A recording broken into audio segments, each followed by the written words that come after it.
Hello friends, welcome to the GS foundation. एक बार फिर से आप सभी छात्रों का स्वागत करता हूं जीएस फाउंडेशन के इस ऑनलाइन प्लेटफॉर्म।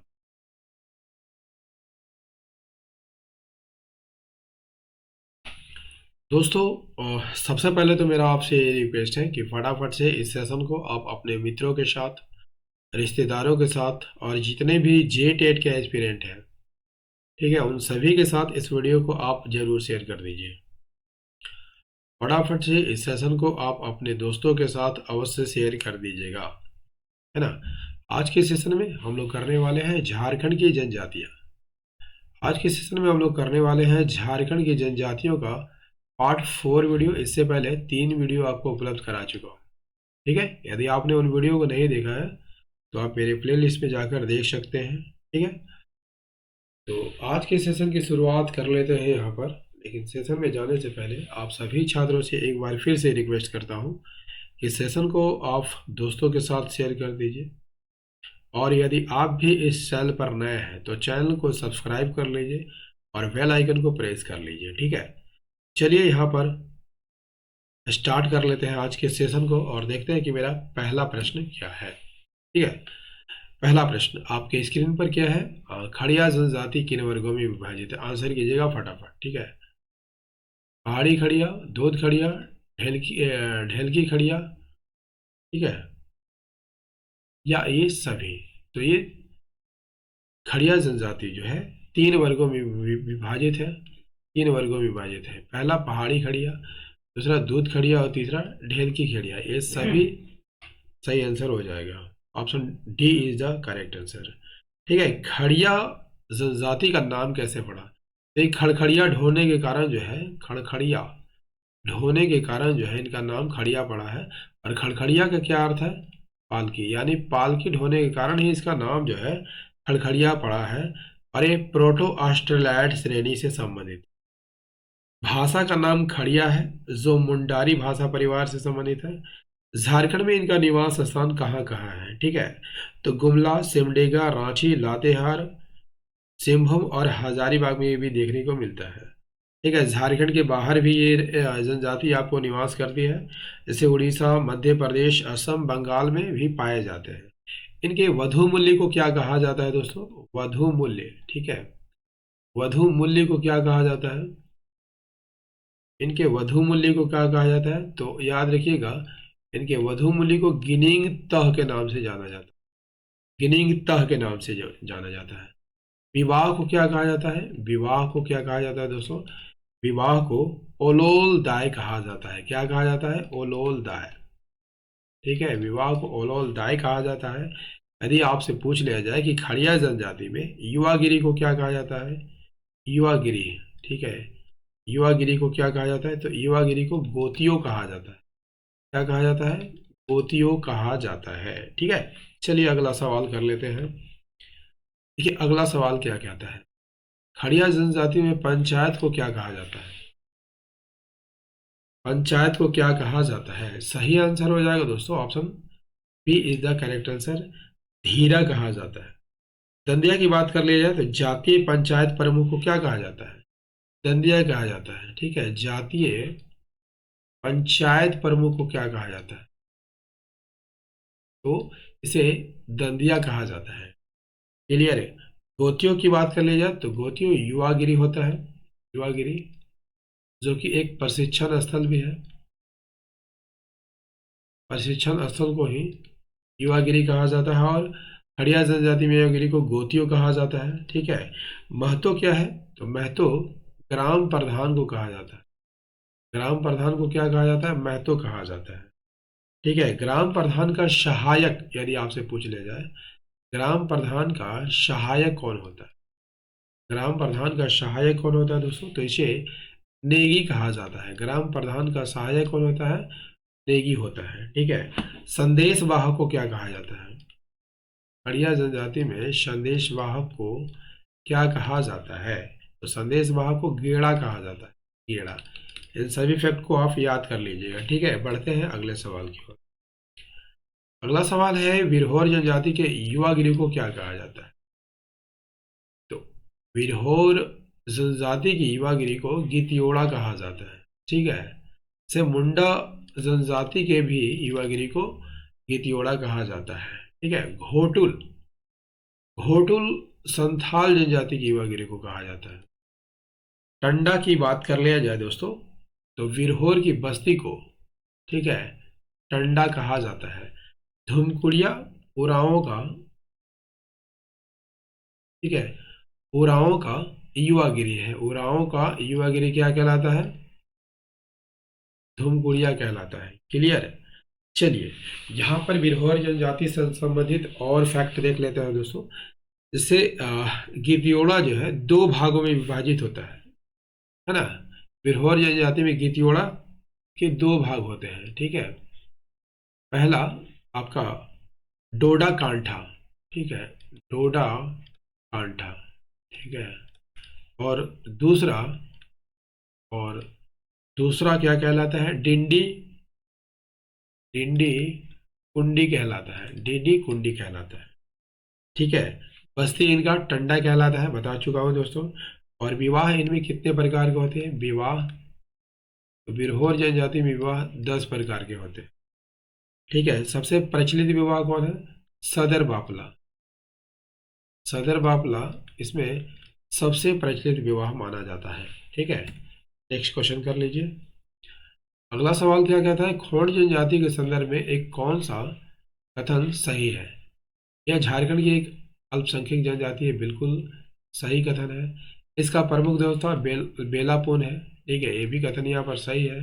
ये स्थानांतरित खेती करते हैं जिसे कोड़चा कहा जाता है, ये भी कथन यहाँ पर सही है।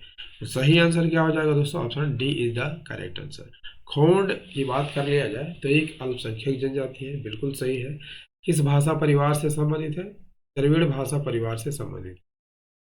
ठीक है। प्रमुख निवास स्थान कहाँ पर है? संथाल परगना में है। संथाल परगना में इनका प्रमुख निवास स्थान है। इनकी भाषा को क्या कहा जाता है? इनकी भाषा को कौंधी कहा जाता है। ठीक है। इनकी भाषा को क्या कहा जाता है? कौंधी कहा जाता है। इनमें वरमाला की प्रथा भी प्रचलित है दोस्तों। और ग्राम प्रधान का मुखिया यदि आपसे पूछ लिया जाए तो ग्राम प्रधान का मुखिया क्या कहलाता है? ग्राम प्रधान का मुखिया क्या कहलाता है? तो इसे गोटिया के नाम से जाना जाता है। क्या कहा जाता है? गोटिया के नाम से जाना जाता है। ठीक है। चलिए नेक्स्ट क्वेश्चन कर लेते हैं। नेक्स्ट है, निम्नलिखित में से कौन सी जनजाति बोलचाल में सादरी और नागपुरी भाषा का प्रयोग करती है ना? निम्नलिखित में कौन सी जनजाति बोलचाल में सादरी और नागपुरी भाषा का प्रयोग करती है? गोंड, गोंड, बेदिया, बेदिया या बंजारा? आंसर कीजिएगा।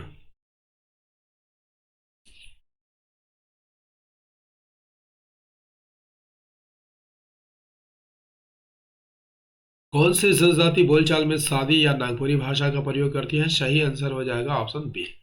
गोंड जनजाति जो है तो बोलचाल की भाषा में सादरी और नागपुरी भाषा का प्रयोग करती है। ठीक है। गोंड जनजाति की भाषा क्या है? तो गोंडी है। क्या है दोस्तों? गोंड जनजाति की भाषा क्या है? गोंडी है।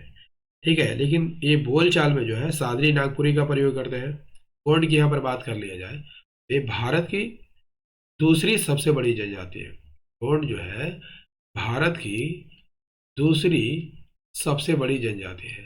ठीक है। यदि आपसे पूछ लिया जाए कि पहली सबसे बड़ी जनजाति भारत की कौन है, तो कौन है दोस्तों? भील है। ठीक है। भील के बाद गोंड आती है। क्लियर। इनका निवास स्थान कहाँ पर है? इनका निवास स्थान मध्य प्रदेश में है। क्लियर है। लेकिन झारखंड में कहाँ कहाँ पाई जाती है? गुमला, झारखंड में गुमला और सिमडेगा में आपको देखने को मिलती है। क्लियर। इसके अतिरिक्त जो है रांची, पलामू, कोल्हान में भी देखने को मिलता है। और द्रविड़ भाषा परिवार से संबंधित है। द्रविड़ भाषा परिवार से संबंधित है। और यह जनजाति जो है 3 वर्गों में विभाजित है, जैसे राजगोंड, ठीक है, धूरगोंड, ठीक है, और अभिजात्य गोंड। क्लियर। गोंड लोग संयुक्त परिवार को क्या कहा जाता है? ये संयुक्त परिवार में रहता है दोस्तों। और संयुक्त परिवार को क्या कहा जाता है? तो भाई बंद कहा जाता है। क्या कहा जाता है? भाई बंद कहा जाता है। जबकि परिवार के विस्तृत रूप को क्या कहा जाता है? तो इसे भाई बिरादरी कहा जाता है। क्या कहा जाता है दोस्तों? भाई बिरादरी कहा जाता है। क्लियर। युवागिरी क्या कहलाता है? युवागिरी क्या कहलाता है दोस्तों? युवागिरी को गोटुल कहा जाता है, गोटुल या होटुल कहा जाता है। ठीक है, होटुल या घोटुल कहा जाता है। ठीक है। और दोस्तों सेशन कैसा लग रहा है कमेंट करके ज़रूर बताइएगा। आपके कमेंट का हमेशा इंतजार रहता है दोस्तों, और आपके कमेंट ही है जो हमें वीडियो बनाने के लिए प्रेरित करते हैं। तो प्यारा सा कमेंट जरूर कीजिएगा। निम्नलिखित में कौन सी जनजाति स्वयं को विंध्य निवासी कहती है? आंसर कीजिए। तो कौन सी जनजाति जो है स्वयं को विंध्य और निवासी कहती है? सही आंसर हो जाएगा विंध्या जनजाति जो है अपने आप को यानी स्वयं को विंध्य निवासी कहती है। यह झारखंड की एक अल्पसंख्यक जनजाति है। ठीक है, किस भाषा परिवार से संबंधित है? तो द्रविड़ भाषा परिवार से ये संबंधित है। ठीक है। सर्वाधिक संकेंद्रण आपका रांची रांची और सिमडेगा में देखने को मिलता है। ठीक है, कहाँ मिलता है? रांची और सिमडेगा में। ठीक है, ये अपने आप को राजपूत मानते हैं और नाम के अंत में सिंह जोड़ते हैं। ठीक है, और याद रखिएगा दोस्तों महत्वपूर्ण फैक्टर रहेगा आपके एग्जाम के दृष्टिकोण से। ठीक है, यदि आपसे पूछ लिया जाए कौन से जनजाति ब्राह्मण तथा राजपूत को छोड़कर किसी के यहाँ भोजन नहीं करती है, ठीक है, तो वो जनजाति कौन है? तो वो जनजाति बिंझिया है जो ब्राह्मण तथा राजपूत को छोड़कर किसी के यहाँ भोजन नहीं करती है। इनकी भाषा की बात कर लिया जाए दोस्तों तो इनकी भाषा क्या है? इनकी भाषा सादानी है। क्लियर। ये 7 गोत्रों में विभक्त होते हैं। ठीक है, और प्रमुख गोत्र कौन कौन है? कुलमर्थी, डाडुल, साहुल। ठीक है, ये इसमें समान गोत्र में विवाह नहीं होता है। क्लियर। यदि आपसे पूछ लिया जाए कि मेझा जनजाति में वधु मूल्य को क्या कहा जाता है? वधु मूल्य को क्या कहा जाता है? वधु मूल्य को डाली कटारी कहा जाता है। क्या कहा जाता है दोस्तों? वधु मूल्य को डाली कटारी कहा जाता है। तलाक को क्या कहा जाता है? तलाक को, तो तलाक को छोड़ा छोड़ी कहा जाता है। तलाक को छोड़ा छोड़ी कहा जाता है। ठीक है, इसमें युवागिरी नहीं पाया जाता है। इसमें युवागिरी जैसा कोई भी संस्था नहीं पाई जाती है। ठीक है, और इसमें हंडिया पीना वर्जित है। जो आदिवासियों का प्रिय पेय है दोस्तों हंडिया, इस जनजाति में बेंजा जनजाति में हंडिया पीना वर्जित माना गया है। क्लियर। ठीक है, नेक्स्ट कर लेते हैं। नेक्स्ट क्वेश्चन काफी इंपॉर्टेंट क्वेश्चन है दोस्तों। बंजारा जनजाति कितने वर्गों में विभाजित है? 2, 3, 4 या 5? आंसर कीजिए। बंजारा जनजाति कितने वर्गों में विभाजित है? ये 4 वर्गों में विभाजित है। ठीक है, वर्ग कौन कौन है? चौहान, पवार, राठौर और उर्वा। ये 4 वर्ग जो है बंजारा जनजाति में आपको देखने को मिलता है। एक अल्पसंख्यक जनजाति है। ठीक है, इन्हें जनजाति का दर्जा यदि आपसे पूछ लिया जाए, जनजाति का दर्जा कब मिला था? 1956 में मिला था। कब मिला था? 1956 में। इनकी भाषा क्या है? इनकी भाषा को क्या कहा जाता है? इनकी भाषा को लंबाड़ी कहा जाता है। क्या कहा जाता है? इनकी भाषा को लंबाड़ी कहा जाता है। समाज कैसा होता है? समाज कैसा होता है दोस्तों? समाज पितृ सत्तात्मक होता है। इनका समाज कैसा होता है? पितृ सत्तात्मक होता है। ठीक है, चलिए नेक्स्ट क्वेश्चन कर लीजिए। और सेशन कैसा लग रहा है दोस्तों कमेंट करके जरूर बताइएगा। भूमिज जनजाति को किस जिले में सरदार के रूप में संबोधित किया गया है? भूमिज जनजाति को किस जिले में सरदार के रूप में संबोधित किया गया है? सबसे पहले तो जान लीजिए दोस्तों कि भूमिज सबसे ज्यादा रहते कहाँ पर है? तो हजारीबाग, रांची और धनबाद में रहते हैं। ठीक है, प्रोटो ऑस्ट्रेलाइड श्रेणी से संबंधित है। प्रोटो ऑस्ट्रेलाइड लायड से संबंधित है। ठीक है, और इसे धनबाद का सरदार कहा जाता है। ठीक है, इन्हें धनबाद, ठीक है, इन्हें यदि आपसे पूछ लिया जाए दोस्तों कि ये भूमिज क्यों कहा जाता है, भूमिज क्यों कहा जाता है, तो मुगल काल में जंगलों में रहने के कारण इसे भूमिज, ठीक है, भूमिज या चूहाड़ कहा जाता है। क्या कहा जाता है? चूहाड़ कहा जाता है। ठीक है। इसमें प्रचलित विवाह का क्या नाम है दोस्तों? आयोजित विवाह। इसमें प्रचलित विवाह कौन है? आयोजित विवाह है, जो कि मध्यस्थ के माध्यम से किया जाने वाला विवाह है। क्लियर? तलाक को क्या इसमें तलाक कैसा होता है दोस्तों? पत्ते को फाड़ कर, ये तलाक कैसे होता है? पत्ते को फाड़ कर तलाक लिया जाता है। ठीक है। जातीय पंचायत का मुखिया या प्रधान, ठीक है, जातीय पंचायत का मुखिया क्या कहलाता है? तो प्रधान कहलाता है, प्रधान कहलाता है। इनका प्रमुख पेशा क्या है? तो इनका प्रमुख पेशा कृषि कार्य करना है। इनके सर्वोच्च देवता कौन है? यदि आपसे पूछ लिया जाए तो ग्राम ठाकुर, ग्राम ठाकुर या गोराई ठाकुर, गोराई ठाकुर इनके प्रमुख देवता है। ठीक है। यदि आपसे पूछ लिया जाए कि भूमि जनजाति में श्राद्ध कर्म को क्या कहा जाता है? श्राद्ध कर्म, श्राद्ध कर्म को क्या कहा जाता है? तो श्राद्ध कर्म को कमावत कहा जाता है। क्या कहा जाता है? श्राद्ध कर्म को कमावत कहा जाता है। दोस्तों सेशन कैसा लग रहा है कमेंट करके जरूर बताइएगा। ठीक है। नेक्स्ट क्वेश्चन कर लीजिए। नेक्स्ट है, निम्नलिखित जनजातियों में कौन सी जनजाति आदिम जनजाति के अंतर्गत नहीं जाती है? ठीक है। तो दोस्तों आप सभी जानते हैं जनजातियों की संख्या 32 है। इसमें 24 मूल जनजाति है और 8 उसमें 8 आदिम जनजाति है। ठीक है। 8 आदिम जनजातियों में, 8 आदिम जनजातियों में, ठीक है, कौन कौन आते हैं? देखिए हम ABC से सभी जो है, ABC से सभी जो है आदिम जनजातियों को देख लेंगे। ठीक है। जैसे ए से हो गया असुर,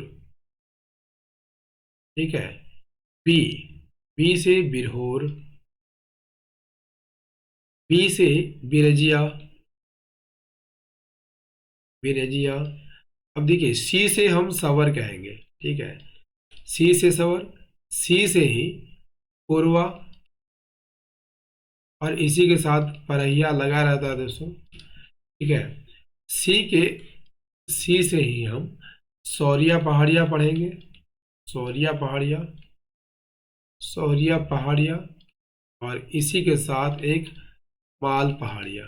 ठीक है। तो ABC से सभी जनजातियों, आदिम जनजातियों का नाम आप याद रख सकते हैं। ठीक है। नेक्स्ट कर लीजिए। अगला सवाल है, निम्नलिखित में से कौन सी जनजाति अपने आप को उच्च हिंदू यानी राजपूत मानने वाली जनजातियां हैं?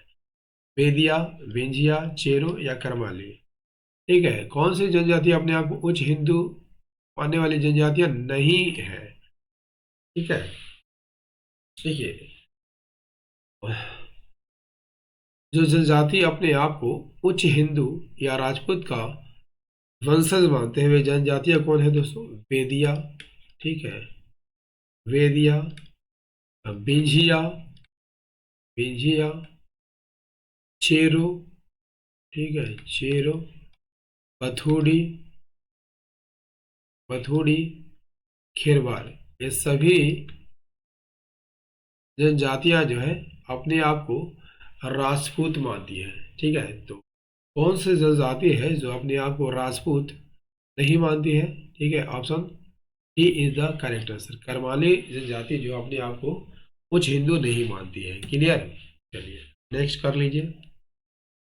वर्ष 2011 की जनगणना के अनुसार राज्य में सर्वाधिक अनुसूचित जनजातियों की संख्या प्रतिशत के दृष्टिकोण से निम्नलिखित में किस जिले में? सबसे पहले तो जान लीजिए दोस्तों कि सर्वाधिक अनुसूचित जनजाति किस जिले में है? तो रांची में है। ठीक है। कहाँ पर है? रांची में। लेकिन यदि आपसे पूछ लिया जाए सर्वाधिक अनुसूचित जनजाति प्रतिशत कहाँ है, तो अनुसूचित जनजाति प्रतिशत आपको खूंटी में देखने को मिलता है। कहाँ पर? खूंटी में देखने को मिलता है। यदि आपसे पूछ लिया जाए सर्वाधिक अनुसूचित जाति यानी कि सर्वाधिक SC किस जिले में है, तो याद रखिएगा पलामू जिले में है। कहाँ पर है? पलामू जिले में है। और सर्वाधिक अनुसूचित जाति प्रतिशत, एससी प्रतिशत, सर्वाधिक एससी प्रतिशत कहाँ पर देखने को मिलता है? तो याद रखिएगा, चतरा में देखने को मिल जाएगा।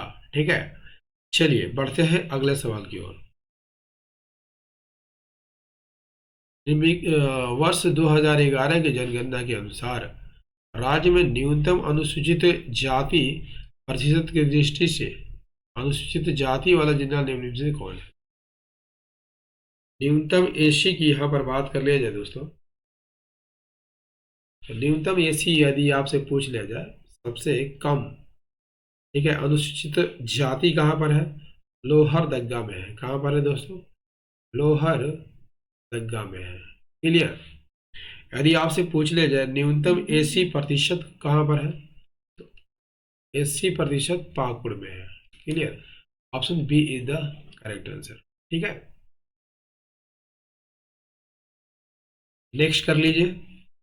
नेक्स्ट कहता है झूम कृषि पर आश्रित आश्रित झारखंड की जनजाति निम्न में से कौन है? पहली, मलेर, लोहरा या असुर? आंसर कीजिए। तो मलेर को जो है दोस्तों झूम कृषि पर आश्रित जनजाति कहा जाता है। ठीक है, मलेर को सौरिया पहाड़िया भी कहा जाता है। सौरिया पहाड़िया भी कहा जाता है। सौरिया पहाड़िया भी कहा जाता है। क्लियर? सौरिया पहाड़िया झारखंड की आदिम जनजाति है। ठीक है, सौरिया पहाड़ी जनजाति की झारखंड की आदिम जनजाति है। और ये लोग मुख्य रूप से झारखंड के साहेबगंज, पाकुड़, गोड्डा, दुमका, जामताड़ा और संथाल परगना जिले में आपको देखने को मिलेगा। क्लियर? चलिए नेक्स्ट कर लीजिए। हो जनजाति में धार्मिक प्रधान किसे बोलते हैं? सतौरा, देवरी, मानकी या पीर? हो जनजाति में धार्मिक प्रधान को क्या कहा जाता है? हो जनजाति में धार्मिक प्रधान को क्या कहा जाता है? देवरी कहा जाता है। Option B is the correct answer. Next कर लीजिए। संथाल जनजाति के संबंध में कौन सा कथन सत्य है? संथालों के बीच समगोत्र विवाह निश्चित है, बिल्कुल। संथाल जनजाति की युवा गिरी को घोटुल कहा जाता है, ये भी कथन यहाँ पर सही है। संथालों में पति और पत्नी को दूसरा विवाह करने की छूट है, ये कथन यहाँ पर गलत है दोस्तों। ठीक है, संथालों में पति को कुछ मायने में छूट मिलता है कि वो दूसरी शादी कर सके, ठीक है, लेकिन पत्नी को दूसरी शादी करने का अधिकार यहाँ पर संथाल जनजाति में नहीं है। क्लियर? चलिए दोस्तों, झारखंड की जनजातियों का पार्ट 4 वीडियो आपको कैसा लगा कमेंट करके ज़रूर बताइएगा दोस्तों। और सभी चैप्टर जो मैं दोस्तों सिलेबस के आधार पर ला रहा हूँ, JTET के सिलेबस के आधार पर ला रहा हूँ, तो इसे आप रोज़ाना 12 बजे दिन में देखना मत भूलिएगा। मिलते हैं अगले सेशन में, तब तक के लिए जय हिंद, धन्यवाद।